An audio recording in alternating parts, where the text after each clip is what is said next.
आज जावेद अख्तर जैसा आदमी, कभी आप जाकर के पता लगाइए जावेद अख्तर का बाप कौन था, उसका दादा कौन है, उसका खानदान कैसा है। वो जावेद अख्तर किसी ऐरे गहरे नत्थु खैरे खानदान का आदमी नहीं है।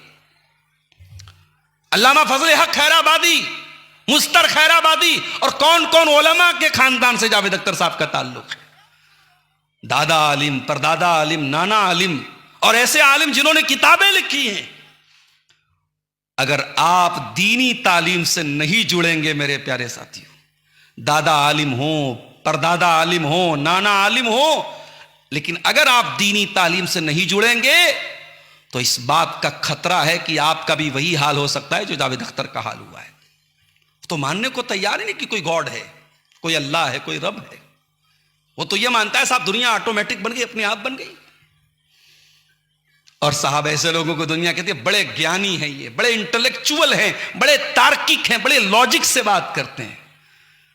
अरे मैं कहता हूं जो इंसान अपने क्रिएटर को न पहचाने, अपने रब को न पहचाने, दुनिया की नजर में वो इंटेलेक्चुअल हो जाए, ज्ञानी हो जाए, अल्लाह की नजर में वो सबसे बड़ा जाहिल है, सबसे बड़ा स्टूपिड है, सबसे बड़ा बेवकूफ है।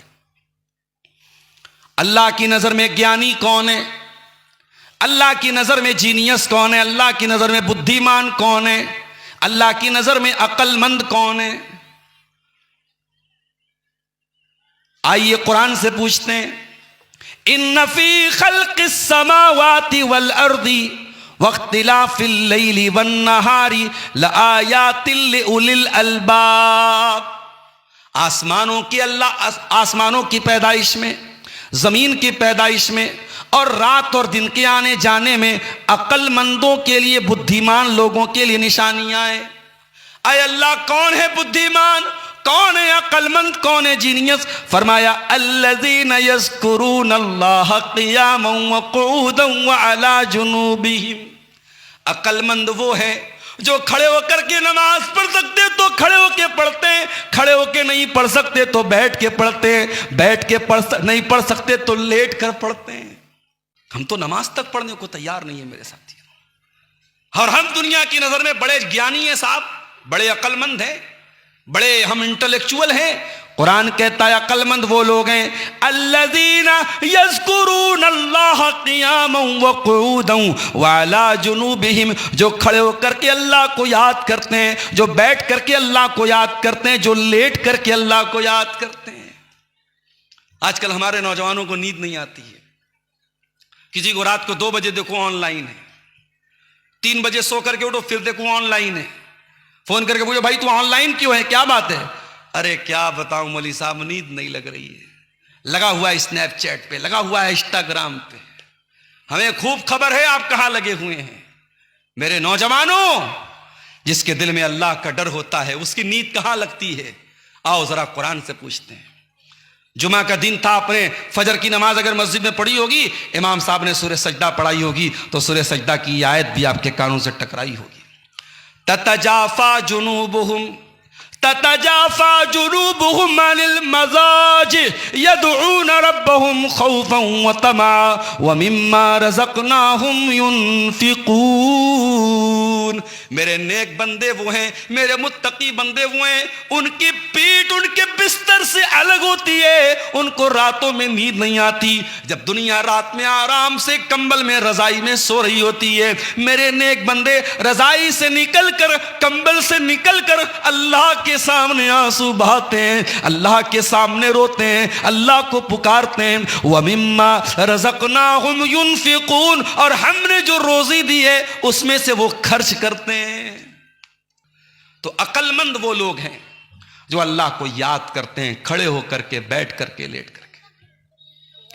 वयतफक्करून फी खल्क़िस समावाति वल अर्ज़ि रब्बना मा खलक़्त हाज़ा बातिला। और अक्लमंद कौन लोग हैं?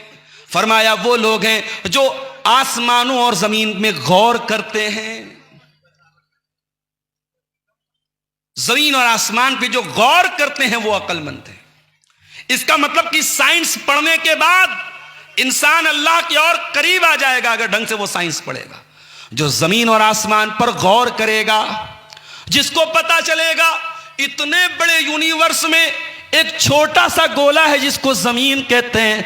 उस जमीन में बहुत सारे ममालिक और कंट्रीज हैं। उन कंट्रीज में से कंट्री भारत है, और भारत का एक छोटा सा सूबा बिहार है, और बिहार के एक छोटे से गांव में मैं रहता हूं। इंसान को अपनी औकात पता लग जाएगी, इंसान को पता लग जाएगा जिसने यूनिवर्स बनाया वो कैसा होगा।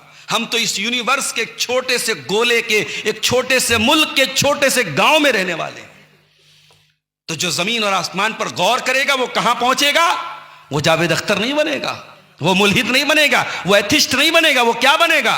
रब्बना मा खलक़्त हाज़ा बातिला।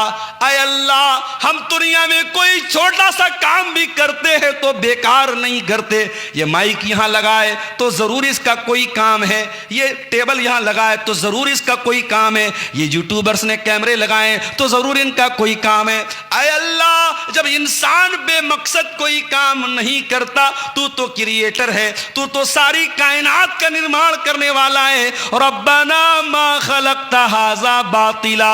ऐ अल्लाह, तूने दुनिया को बेमकसद नहीं बनाया, तूने बेकार नहीं बनाया। सुब्हानक फ़क़िना अज़ाबन नार। परवरदिगार, हमको जहन्नम की आग से बचा ले।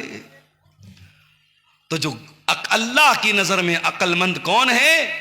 जो अपनी जिंदगी के मकसद को पहचानता है, जिसको अपने जीवन का उद्देश्य ना पता हो, जिसकी जिंदगी का सिर्फ 3 मकसद हो: खाना, पीना और इंजॉय करना। अगर to eat, to drink, to enjoy, अगर ये आपकी जिंदगी का मकसद है तो माफ कीजिए, फिर आपके बीच में और एक काफिर और मुशरिक के बीच में क्या फर्क है? अल्लाह कहता है, रुबमा यवद्दुल्लज़ीना कफरू लौ कानू मुस्लिमीन। 14वें पारे की पहली आयत। रुबमा यवद्दुल्लज़ीना कफरू लौ कानू मुस्लिमीन। एक दिन ऐसा आएगा, ये काफिर लोग कहेंगे, काश हम भी दुनिया में मुसलमान होते। ज़रुहुम याकुलू व यतमत्तउ व युल्हिहिमुल अमलु फसौफ यअलमून। ऐ नबी, इनको इनके हाल पे छोड़ दो, इनका तो 3 ही काम है, ये खाएंगे, ये पिएंगे और ये लंबे लंबे प्लान बनाएंगे। मदरसा मदरसा मदरसा, जिसको आज हम बड़ा हकीर समझते हैं, ये मदरसा है तेरा, मैं कदा नहीं साकी, यहां की खाक से इंसान बनाए जाते हैं। यही वो मदरसे हैं जिनके बारे में अल्लामा इकबाल ने कहा था कि इन मदरसों को इनके हाल पे बाकी रहने दो, अगर ये खत्म हो गए तो अल्लाह की तौहीद की आवाज बंद हो जाएगी। स्पेन में मैं हाल देख के आया हूं, अंदलुस में मैं हाल देख के आया हूं। ये मदरसे जब तक है मेरे प्यारे साथियों, और इसीलिए जिनकी नीयतें खराब है वो यही चाहते हैं ये मदरसे बंद हो जाएं, काल अल्लाह की आवाजें बंद हो जाएं, काल रसूल की आवाजें बंद हो जाएं। ये मदरसे जब तक मौजूद हैं, तौहीद की आवाज आपके कानों तक पहुंचती रहेगी। मेरे प्यारे साथियों, इन मदरसों की हिफाजत करो, इन मदरसों के चलाने वालों का सपोर्ट करो, इन मदरसों से जुड़े हुए उलमा का सपोर्ट करो मेरे प्यारे साथियों।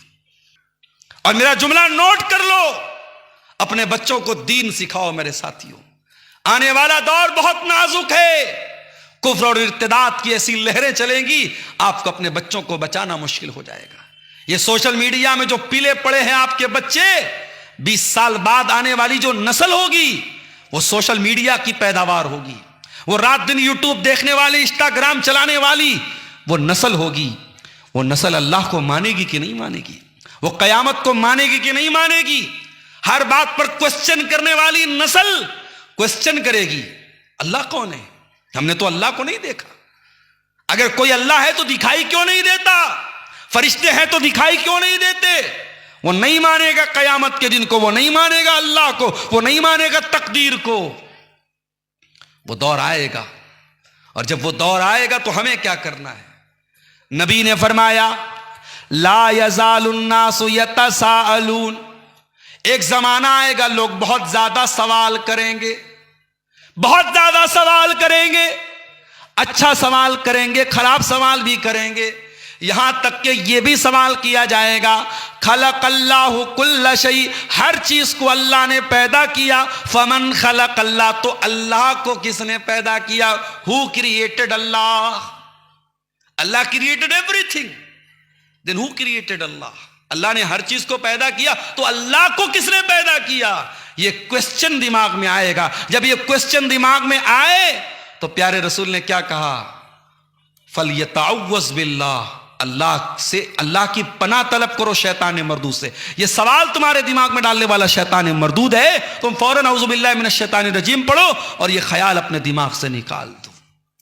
वो दौर आने वाला है मेरे साथियों, बचा लो अपनी आने वाली नस्लों को। बच्चों को कारोबार सिखाते हो, बच्चों को खेती सिखाते हो, बच्चों को बिजनेस सिखाते हो, बच्चों को पैसा कमाना सिखाते हो, बच्चों को यह भी सिखाओ अल्लाह कौन है। और जब बच्चे ये जान जाएंगे अल्लाह कौन है, तो इंशाअल्लाह वो गुनाह के करीब नहीं जाएंगे। जिसको ये पता लग जाए अल्लाह कौन है, वो पाप नहीं करेगा, वो गुनाह नहीं करेगा।